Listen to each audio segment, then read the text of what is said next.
Have you ever felt a longing so deep it pulls you back to where you began? For me, that pull was the quiet hum of my childhood village, a symphony I had forgotten amidst the city's cacophony. After years of chasing deadlines and navigating crowded streets, I found myself packing a single bag, my heart already miles ahead, traveling down the dusty roads that led home. The city had offered me ambition, a career, and a life I thought I wanted, but it had also hollowed out a space inside me, a space that only the familiar embrace of home could fill. The decision to return wasn't born from failure, but from a quiet, persistent yearning for authenticity, for a connection to something real.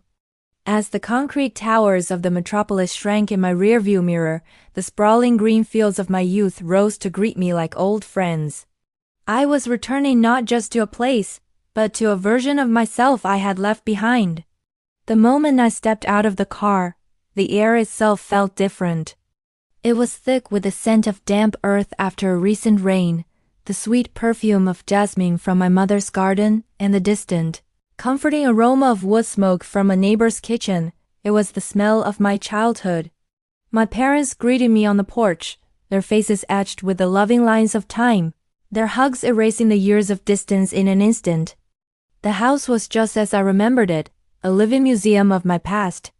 The faint scratch on the wooden dining table where I'd carved my initials as a rebellious teen, the height chart penciled onto the kitchen doorframe, a testament to my slow but steady growth. Every object held a story, a whisper from the past. In the city, my apartment was a collection of things. Here, this house was a collection of memories, each one a warm, glowing ember. The days that followed unfolded with a gentle, unhurried rhythm. Mornings were for long walks with my father, his weathered hand pointing out the subtle changes in the landscape, a new stream forged by a heavy monsoon, an old banyan tree that had grown even more majestic.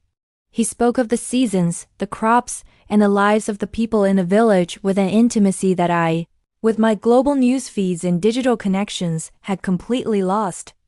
We would sit by the river, not saying much, simply watching the water flow, its steady movement a metaphor for the passage of time.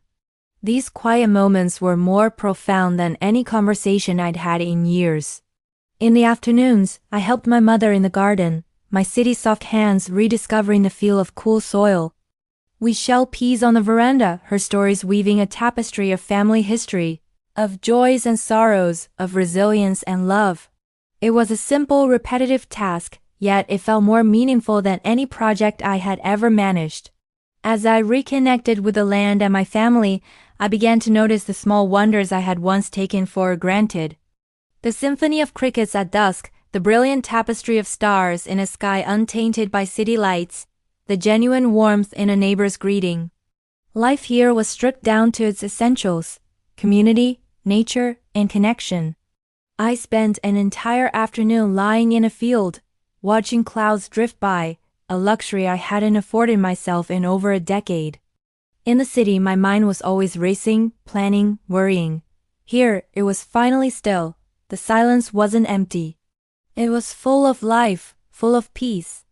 I realized that the success I had been chasing was a frantic race for more, while true richness lay in the appreciation of what was already here. The warmth of the sun on my skin, the taste of a mango plucked straight from the tree, the sound of my family's laughter echoing through the house, these were the treasures. Leaving was harder than I could have imagined.